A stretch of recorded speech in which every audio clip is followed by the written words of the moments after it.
अस्सलाम वालेकुम। आज इस लेक्चर में हम जो है वो linear non homogeneous higher order differential equation के हवाले से पढ़ेंगे। जैसे प्रीवियस लेक्चर्स में आपने देखा था कि एक इक्वेशन जो है वो इक्वल टू ज़ीरो है, तो आप जो है वो इक्वल टू ज़ीरो की वजह से वाई पी इवेल्यूएट नहीं करते थे, उसके सोल्यूशन में सिर्फ वाई सी ही उसका जनरल सोल्यूशन वो हुआ करता था। लेकिन अब क्योंकि हमें linear non homogeneous higher order differential equation ये पढ़ना है, तो इसके लिए हमें मालूम है कि जो जनरल सोल्यूशन है वो आपके पास इक्वल होगा वाई सी प्लस वाई पी, यानी complementary function plus particular integral.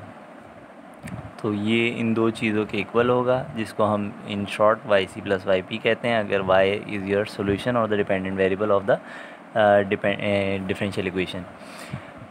Now कोई एग्जांपल देखते हैं। इसमें आज हम 3 एग्जांपल देखेंगे। तीनों एग्जांपल्स जो हैं वो अलग अलग तीनों केसेस की होंगी, यानी वाई सी और वाई पी वाले जो आपने वाई पी के तीनों केसेस समझे थे, पॉलिनोमियल के लिए, एक्सपोनेंशियल के लिए और ट्रिग्नोमेट्रिक के लिए, वही एग्जांपल आज हम इसके हवाले से देखेंगे। ये एग्जांपल्स कंटिन्यू रहेंगी, इसी तरीके से जो है वो चलती रहेंगी। बहरहाल एग्जांपल नंबर 1 अगर हम कहें, you have to solve that given differential equation, that is y double dash minus 5y dash 5y dash plus 4y equal to 8 into exponent of x.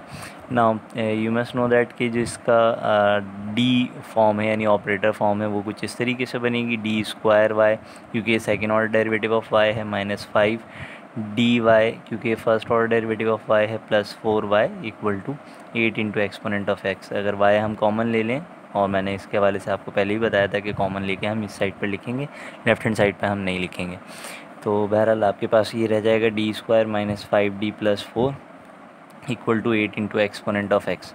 Now this is basically the expression of operator for which you can evaluate this और substitute this equal to 0 for evaluating the root of the given equation. So taking let d square minus 5d plus 4 equal to 0 as in characteristic equation, but when we are talking about the auxiliary equation, so auxiliary equation will be same as that of m square minus 5m plus 4 equal to 0. So we have to solve this auxiliary equation to find the root of this equation.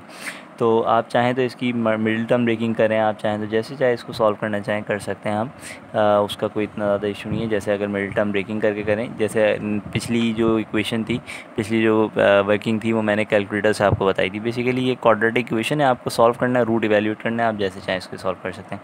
तो ये हो जाएगा minus 4m minus m plus 4 equal to 0। अगर आप m common ले लेंगे तो m minus 4 remains, minus 1 common ले लेंगे तो m minus 4 equal to 0. So m minus 4 is again taking as a common, m minus 1 remain equal to 0. So you will have root as the first root from this factor will be 4 and the second root from this factor will be 1. So the complementary function yc can be written as a into exponent of 4x plus b into exponent of 1x. अब मैं 1 नहीं लिख रहा यहाँ पर, ये simple आपके पास yc की एक्सप्रेशन आ गई। सिंपल है, ये यहाँ तक का काम तो हमने प्रीवियस इक्वेशन जो सॉल्व की थी उसमें भी किया हुआ था, अब दोबारा रिपीट हो गया खाली, और कुछ नहीं है।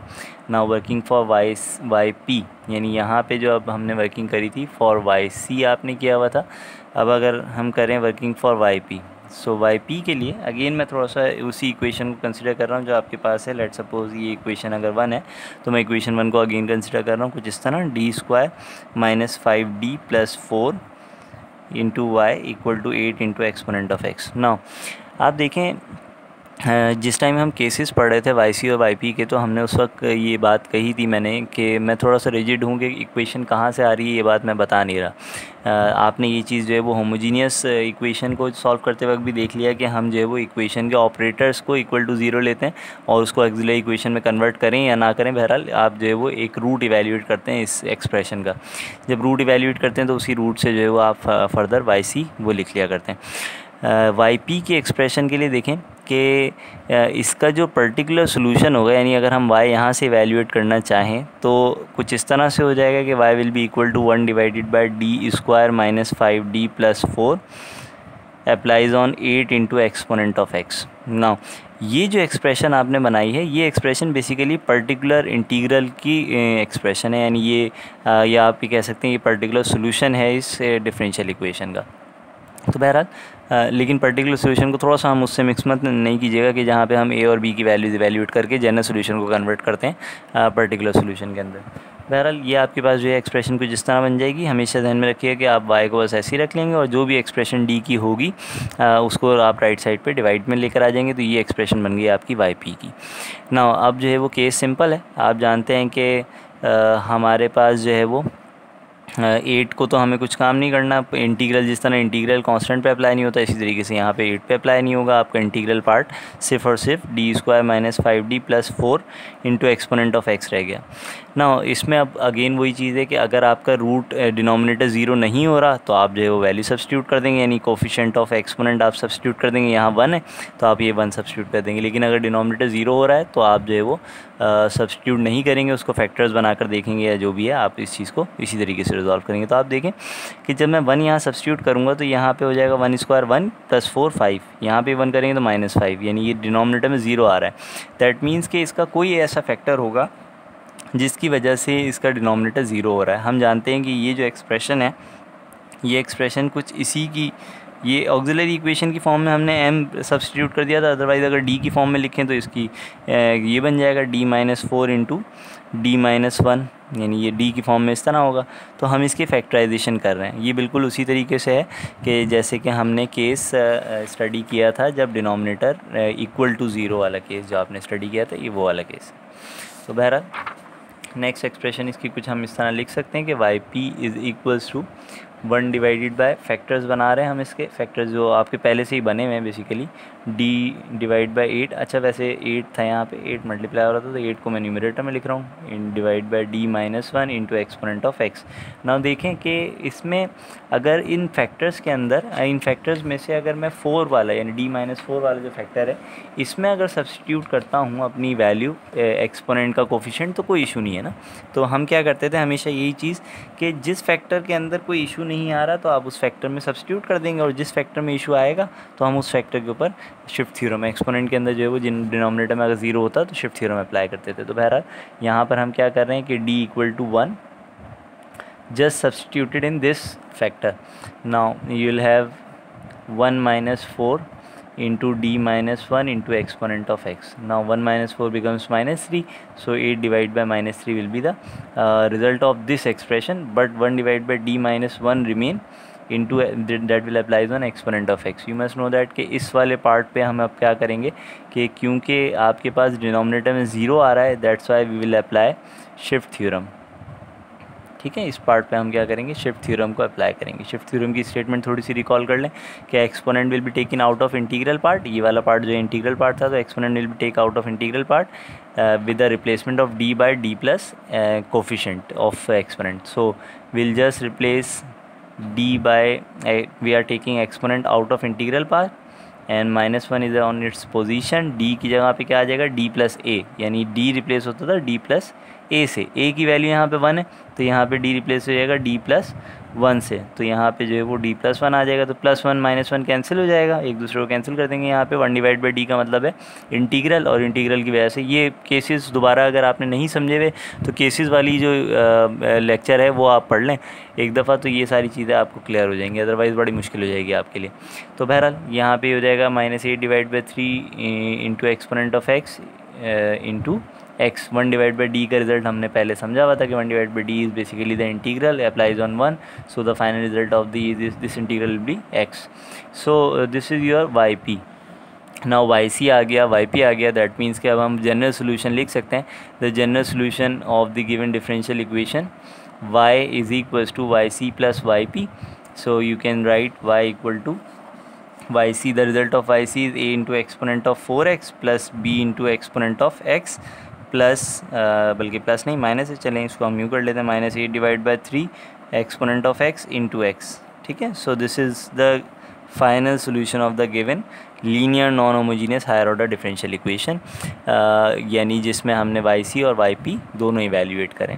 एक और एग्जांपल देखते हैं। एक और एग्जांपल में अब ये क्योंकि हमने एक्सपोनेंट वाला केस देख लिया, एक्सपोनेंट वाले केस में अब देखें होगा क्या है। अगर आपके डिनोमिनेटर में ज़ीरो नहीं आ रहा तो आप डिनोमिनेटर डायरेक्ट सब्स्टिट्यूट कर देंगे, अगर ज़ीरो आ रहा है तो आप शिफ्ट थ्योरम अप्लाई कर देंगे, यानी वही सारे काम करने जो आप लोगों ने केसेस के अंदर समझे थे। अगर यही मैंने कहा था आप लोगों से कि अगर आपको ये केसेस नहीं समझ में आए तो आप दोबारा से इस केसेस को रिव्यू करें, केसेस को इसके हवाले से सवाल पूछें, अदरवाइज़ आगे आपको समझ में नहीं आएगा।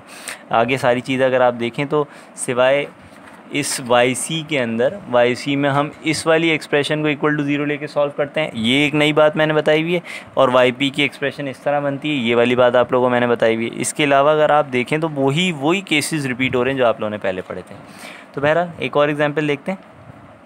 एग्जांपल में लेट्स सपोज़ कि अगर आपके पास हो d square y, you have to solve this differential equation divide by, देखें अब मैं वेरिएबल थोड़ा सा चेंज कर रहा हूँ, वेरिएबल इंडिपेंडेंट वेरिएबल को थोड़ा सा चेंज करेंगे डी टी स्क्वायर, ताकि आप लोगों को एक्सप्रेशन के अंदर कहाँ एक्स आ रहा है कहाँ टी आ रहा है ये सब कुछ पता होना चाहिए।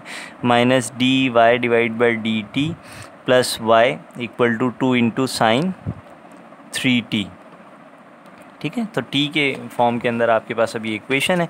अगेन वही चीज़ कि हमें तो एक्सप्रेशन वही चाहिए होती है कि ये बन जाएगा डी स्क्वायर माइनस ये बन जाएगा डी, ये बन जाएगा +1, y is taken common, applies on the right hand side, equal to 2 into sine 3t। Now working for YC के लिए आप क्या करेंगे, ऑक्सिलरी इक्वेशन डायरेक्ट लिखें या डायरेक्टली इसी इक्वेशन को सॉल्व कर लें, कोई इशू नहीं है। रूट हमें इवैल्यूएट करना है, बेसिकली इस एक्सप्रेशन को इक्वल टू ज़ीरो लिया, इसके रूट आपको इवैल्यूएट करना है। तो रूट इवैल्यूएट अगर हम करें, देखें क्या आंसर आता है, कैलकुलेटर से करके देखते हैं इसको।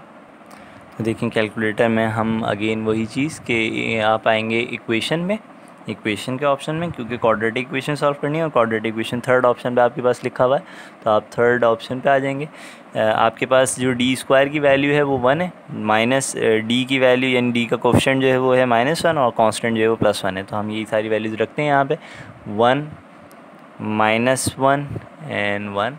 तो आप देखें यहाँ पे जो रूट आ रहे हैं बेसिकली वो कॉम्प्लेक्स रूट हैं, तो हाफ प्लस √3 डिवाइड बाई 2, इस तरह से आप लिखना चाहें इस तरह लिख लें, वैसे लिखना चाहें वैसे लिख लें, कोई इशू नहीं है। तो रूट आपके पास बेसिकली पेयर के अंदर आएंगे, यानी इक्वल अगर मैं प्रेस करूँगा बीच में जो है वो माइनस आ जाएगा खाली, तो आपके पास जो है वो रूट इस तरह से आ गए, half plus minus √3 divide by 2 iota. तो बेसिकली ये आपके पास जो है वो एक्सप्रेशन है, या रूट की वैल्यू जिसे हम कहते हैं रूट ये है। तो YC आप लिख सकते हैं यहाँ पर। थोड़ा सा जो है वो YC को हमें सिंप्लीफाई करना पड़ेगा, सिंप्लीफाई करना चाहें तो कर लें, वरना इतनी कोई ख़ास ज़रूरत नहीं है। ज़रूरत हमें ख़ास तौर पे जब पड़ती है जब हम ये इक्वेशन, यानी अगर यहाँ होता है ना कि this equation is subjected to some condition, some initial value condition और द बाउंड्री वैल्यू कंडीशन, कोई कंडीशंस पे अप्लाई हो रहा था, तो उसकी YC की मोस्ट सिम्प्लीफाइड फॉर्म जो हमने एक्सप्रेशन एक्सपोनेंट का फॉर्मूला पढ़ा था वो हमें रिक्वायर्ड होता है। अदरवाइज़ यहाँ पे तो खैर इतना ज़्यादा रिक्वायर्ड नहीं है, फिर भी हम इसको सॉल्व करके शो कर देंगे। तो बहरहाल YC आपका बन जाएगा कुछ इस तरह से, exponent of half plus minus √3 divide by 2 iota into यहाँ x आएगा, x तो नहीं आएगा, यहाँ पे इंडिपेंडेंट वेरिएबल t था तो अब t आएगा। ये एक फ़र्क है, यहाँ पर ध्यान में रखिएगा कि इंडिपेंडेंट वेरिएबल t है तो यहाँ t आ रहा है, डिपेंडेंट वेरिएबल y है तो हम YC लिख रहे हैं। फ़र्ज़ करें डिपेंडेंट वेरिएबल k होता तो हम KC लिखते, डिपेंडेंट वेरिएबल अगर c होता तो CC लिखते, यानी complementary function of dependent solution. तो बहरहाल ये आपके पास इस तरीके से समझ में आना चाहिए कि वेरिएबल्स जो हैं वो आपकी जो भी डिफरेंशियल इक्वेशन में गिवन होंगे आप उसी रिस्पेक्ट से आंसर लिखेंगे। तो इसके अंदर हम ये कर सकते हैं सोल्यूशन के एक्सपोनेंट ऑफ हाफ आपने सेपरेट कर लिया into exponent of plus minus √3 divide by 2 iota को मैं पहले लिख रहा हूँ और इंटू टी, ये इस तरह से लिख दिया मैंने ब्रेक करके। तो हम जो है वो एक्सपोनेंट ऑफ 0.5 इसको अलग से लिख सकते हैं और इसकी जगह पे आपको मालूम है फॉर्मूला आप लिख सकते हैं a cos √3 divide by 2t plus b sine √3 divide by 2t। बहरहाल ये मैंने बता दिया था आप लोगों को, यहाँ पे ये एक्सप्रेशन मैंने सिंप्लीफाई कर दी, लेकिन अगर आप चाहें तो आप यहाँ पर भी इसको जो है वो ड्रॉप कर सकते हैं, इस वाले पार्ट में भी ड्रॉप कर सकते हैं, क्योंकि हमारी जो इक्वेशन है वो किसी इनिशियल वैल्यू या बाउंड्री वैल्यू पे सब्जेक्टेड नहीं है। तो आप YC को डायरेक्टली ये भी लिख के छोड़ सकते हैं, कोई इशू नहीं है इसका। नाउ वर्किंग फॉर YP अगर हम आएँ तो YP के लिए क्या होगा, आपकी एक्सप्रेशन कुछ ये थी, d square minus d plus 1 into y equal to 2 into sine 3t। तो अब क्या होगा, वाई पी के लिए बन जाएगा ये कि ये पूरा पार्ट डिवाइड हो जाएगा, D square minus d plus 1, 2 पे अप्लाई तो होगा नहीं तो 2 को हम न्यूमरेटर में लिख देते हैं 2, और अप्लाइज ऑन साइन 3t। ना ये भी अगेन वही उसी तरह का केस आ गया कि अब आपकी मर्ज़ी है, आप चाहें तो इसको फैक्टराइज़ करके सॉल्व करें, आप चाहें तो बगैर फैक्टराइज़ करके सॉल्व करें। तो देखें, आप याद करें कि शायद मैंने एग्जांपल के अंदर जब हम वाई पी का ये वाला केस देख रहे थे तो हमने फैक्टराइज़ करके सॉल्व किया था, या शायद दोनों तरीके से किया था। तो बहरहाल देख लें, कोई फ़र्क नहीं पड़ता इसमें। फैक्टराइज़ करेंगे तो क्योंकि डी की वैल्यू डी स्क्वायर तो होगा नहीं, तो दोनों के जो है वो आपको कॉन्जुगेट से मल्टीप्लाई डिवाइड कराना पड़ेगा, काम थोड़ा सा लेंदी हो जाएगा। यहाँ पे डायरेक्ट करने की कोशिश करते हैं।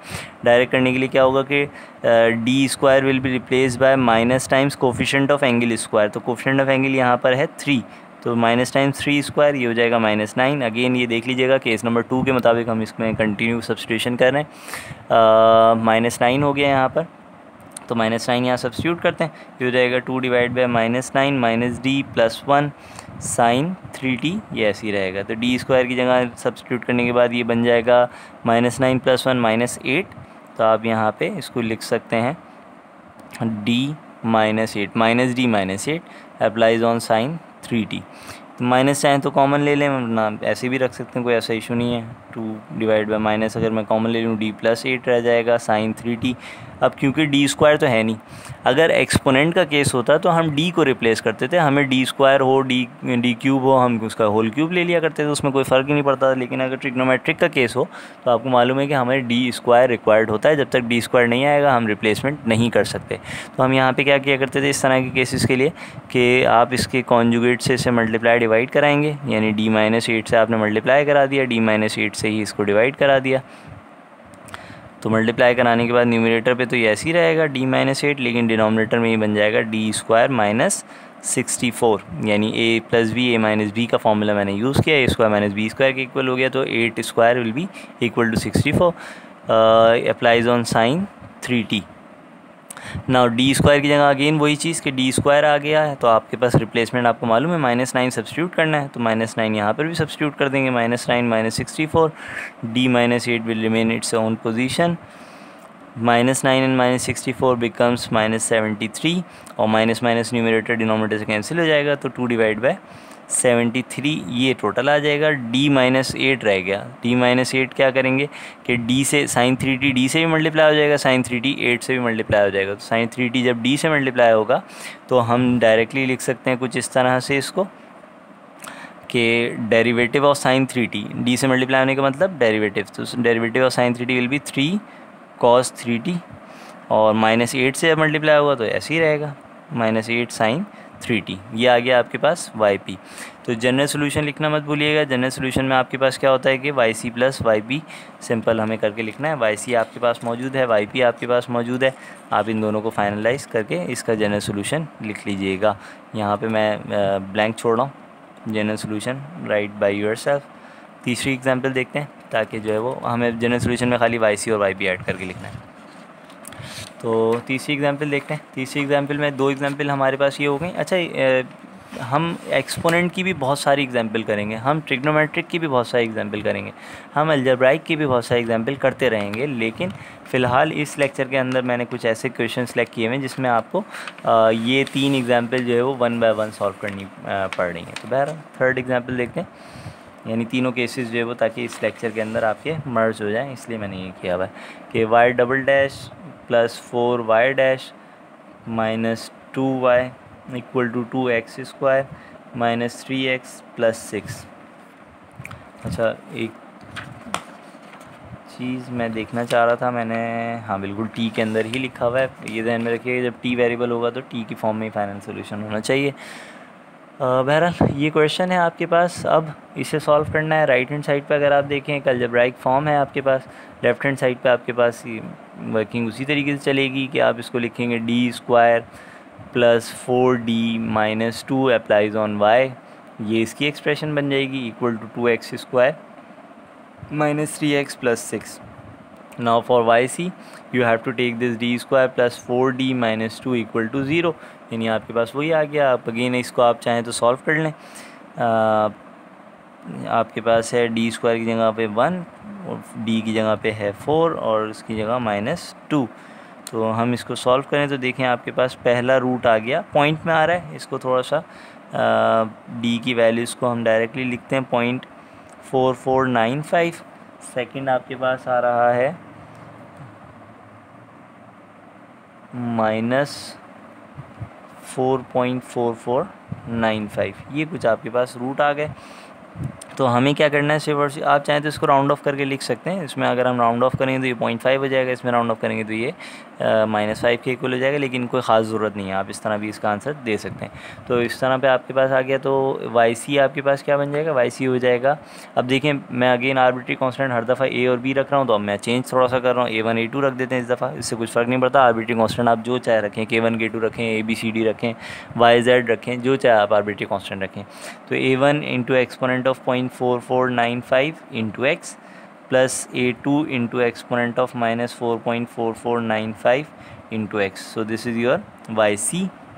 Now working for y p के लिए हमें क्या करना है, इस एक्सप्रेशन को यहाँ डिवाइड करा देंगे तो ये हो जाएगा y p will be equal to 1 divide by d square plus 4d -2 applies on 2x square -3x plus 6।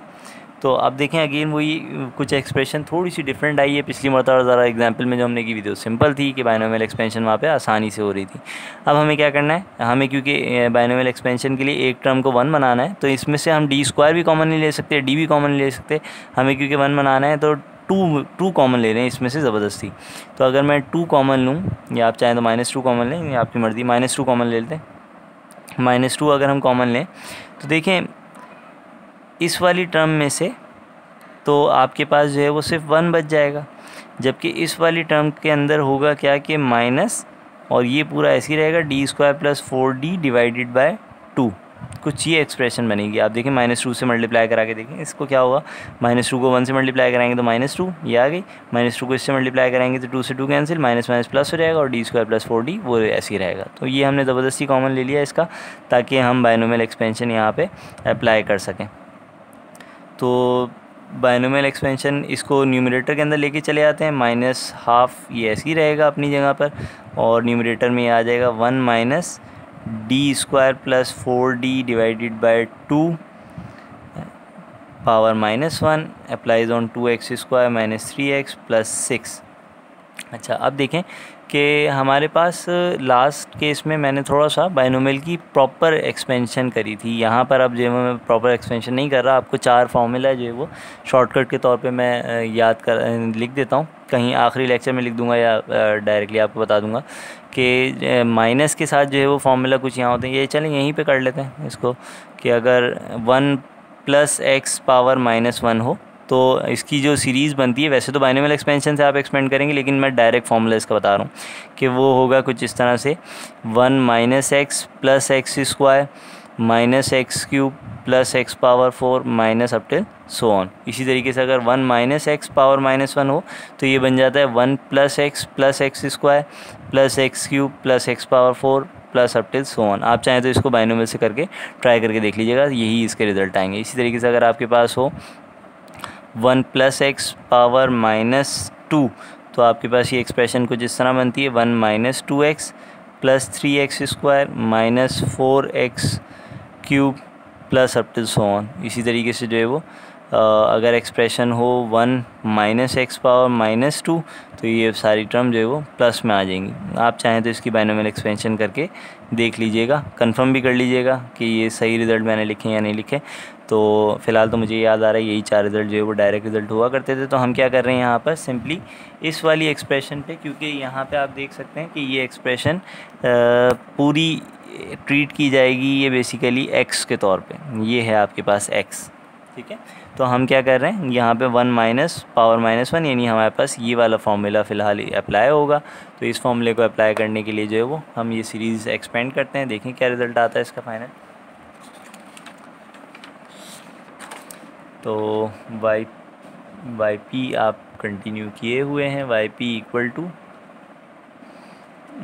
ये हो जाएगा कुछ इस तरह, -12 तो अपनी जगह पर ही है, सिर्फ एक्सपेंशन हम देख रहे हैं तो एक्सपेंशन के अंदर ये हो जाएगी 1 प्लस एक्स की जगह जो है वो आपके पास आ जाएगा D square plus 4d divide by 2 plus x square की जगह आ जाएगा D square plus 4d divide by 2 whole square plus x cube.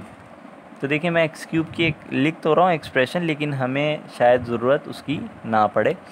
देख लेंगे ज़रूरत क्यों नहीं पड़ रही है, अगर पड़ रही है तो बहरहाल देख लेंगे। Plus up to so on and will applies on 2x square minus 3x plus 6। तो आप देखें कि इसको थोड़ा सिंप्लीफाई करते हैं ताकि आप फाइनली इस एक्सप्रेशन को, अलजेब्राइक एक्सप्रेशन को 1 बाय 1 अप्लाई कर सकें। तो सिंप्लीफाई करके लिखते हैं इसको, ये हो जाएगा D square plus 4d divided by 2। ये तो ऐसे ही रहेगा, इसके डिवाइड में 4 आ जाएगा और न्यूमरेटर पे हो जाएगा, देखें स्क्वायर होगा तो पहले आएगा आपके पास d पावर 4, फिर उसके बाद जो है वो प्लस 2ab वाला फार्मूला, अगर आप a plus B whole square वाला फार्मूला अप्लाई करें तो ये हो जाएगा plus 8d cube plus 16d square. थोड़ा सा तरतीब भी समझिएगा कि हमेशा जब भी आप बाइनोमियल एक्सपेंशन करते हैं या कोई भी पॉलिनोमियल के होल पावर लेते हैं तो देखें पावर जो है वो कुछ इस तरह से चलती हैं, 4 3 2 इस तरह से चली हैं। अच्छा, इसके एक्सप्रेशन में क्या होगा आपके पास, ये भी इसी तरीके से कुछ चलेगा, प्लस ए क्यूब, ये ए प्लस बी होल, अच्छा ये क्यूब है सॉरी, ए प्लस बी होल क्यूब का फॉर्मूला यहाँ अप्लाई होगा। तो आपको क्या करना होगा कि डी स्क्वायर की पावर 3, पहले तो ये हो जाएगा D power 6 A cube plus 3a square B, तो 3 और a स्क्वायर तो d स्क्वायर हो जाएगा, b से मल्टीप्लाई होगा तो 3 4 12 और डायरेक्टली ये मल्टीप्लाई हो जाएगा तो d क्यूब आ गया, प्लस 3ab स्क्वायर आएगा अब नेक्स्ट, तो 3, अच्छा a स्क्वायर था सॉरी, a स्क्वायर था तो यहाँ पे पावर होगी पहले a स्क्वायर की पावर 4, d स्क्वायर का होल स्क्वायर 4 हो जाएगा, तो इसकी वजह से पावर टोटल 5 बनेगी यहाँ, ठीक है। प्लस 3ab स्क्वायर करेंगे तो ये हो जाएगा प्लस 3 4 का स्क्वायर होना है तो 16 टाइम्स 3 जो है वो आपके पास हो जाएगा 48। a तो ऐसे ही रहेगा डी स्क्वायर, b स्क्वायर होगा तो d पावर 4 आ जाएगी। आप एक्सपेंशन चाहें तो इसको देख लीजिएगा उसी तरीके से a plus B whole cube के फॉर्मूले के मुताबिक। तो ये आपके पास आ गई प्लस, और आखिरी में होगा b क्यूब, तो b क्यूब होगा तो 4 क्यूब जो है वो आपके पास हो जाएगा 64 और d क्यूब इसी तरीके से आ जाएगा, होल डिवाइड बाई 2 का क्यूब आपके पास 8 हो जाएगा। ये पूरी एक्सप्रेशन आ गई plus up to so on, ठीक है, ये ऐसे ही चल रहा है और ये अप्लाई होगा 2x square minus 3x plus 6 पे। तो ज़रा गौर करें कि 2x square minus 3x plus 6 के डेरिवेटिव्स किस तरह से आएंगे। फर्स्ट ऑर्डर डेरिवेटिव इसका हो जाएगा 4x minus 3, second order derivative हो जाएगा आपके पास सिंपल 4, थर्ड ऑर्डर डेरिवेटिव क्या होगा 0, यानी क्यूब पे आंसर 0 हो रहा है। तो आप सोचें यहाँ पे आपके क्यूब मिनिमम पावर जो है वो 3 है, तो मिनिमम पावर पे आंसर जो है वो उसका 0 है, तो ये पूरी एक्सप्रेशन तो 0 हो जाएगी। आप सोचें ये चल रहा है d पावर 4 3 2, अगली एक्सप्रेशन में 6 5 4 3, अगली एक्सप्रेशन में क्या होगा, अगली एक्सप्रेशन में होगा आपके पास 8 7 6 5 4 और 3, यानी जो भी है बहरहाल 5 आपके पास एक्सप्रेशन होंगी, यानी 8 से स्टार्ट होगा क्योंकि पावर 4 चल रहा है, 8 7 6 5 4, तो 5 टर्म्स उसके अंदर मौजूद होंगी, तो 4 तक पावर जाएगी। तो 4 तक पावर हमारे तो क्यूब का रिजल्ट जो है वो 0 आ रहा है, 4 तक पावर उसकी मिनिमम होगी तो आगे के तमाम रिजल्ट वो 0 होंगे। तो बहरहाल आप लिख सकते हैं यहाँ पे कि ये टर्म जब इस पर अप्लाई होगी तो 0 हो जाएगी और हमें सिर्फ और सिर्फ ये टर्म यहाँ तक अप्लाई करना है, इस वाली एक्सप्रेशन तक, क्योंकि इसका रिजल्ट जो है वो अप्लाई होने के बाद 0 हो रहा है। तो माइनस हाफ ऐसे ही रहा, 1 के साथ मल्टीप्लाई होगा तो ये हो जाएगा 2x square minus 3x plus 6, D square plus 4d divide by 2 है तो प्लस हाफ को मैं ऐसे ही छोड़ देता हूँ, d से मल्टीप्लाई होगा तो अच्छा इसके रिज़ल्ट ना चाहें तो आप रफ़ में कहीं इवेल्यूएट कर लें, d रिज़ल्ट, d का मतलब है आपके पास ये हो जाएगा इसका एक first order derivative 4x minus 3 और d स्क्वायर का रिज़ल्ट हो जाएगा यानी फर्स्ट ऑर्डर डेरिवेटिव का अगेन आप जो है वो डेरिवेटिव ले लेंगे तो आपके पास रिज़ल्ट आ जाएगा 4 खाली, ठीक है। क्यूब का रिज़ल्ट जो है वो इस एक्सप्रेशन का 0 होगा। तो डी स्क्वायर की जगह में जब ये एक्सप्रेशन डी स्क्वायर से मल्टीप्लाई होगी तो 4 रिजल्ट आ रहा है, मैं 4 लिख रहा हूँ, प्लस 4 टाइम्स डी से मल्टीप्लाई होगी तो 4x माइनस 3 ये लिखा हुआ है आपके पास, 2 ऐसे ही रहेगा, ठीक है, प्लस डी पावर 4 का रिजल्ट क्या होगा 0, डी क्यूब का रिजल्ट 0 प्लस 16 ऐसे ही रहेगा, डी स्क्वायर का रिजल्ट 4 डिवाइडेड बाय आपके पास यहाँ पे 4 ही है।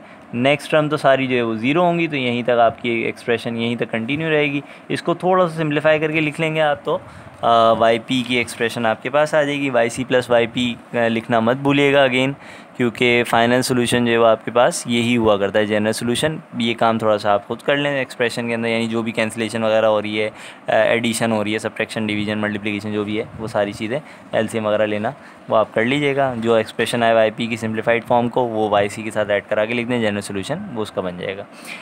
नेक्स्ट लेक्चर के अंदर अब हम इंशाल्लाह इसी तरह से एग्जाम्पल्स देखेंगे।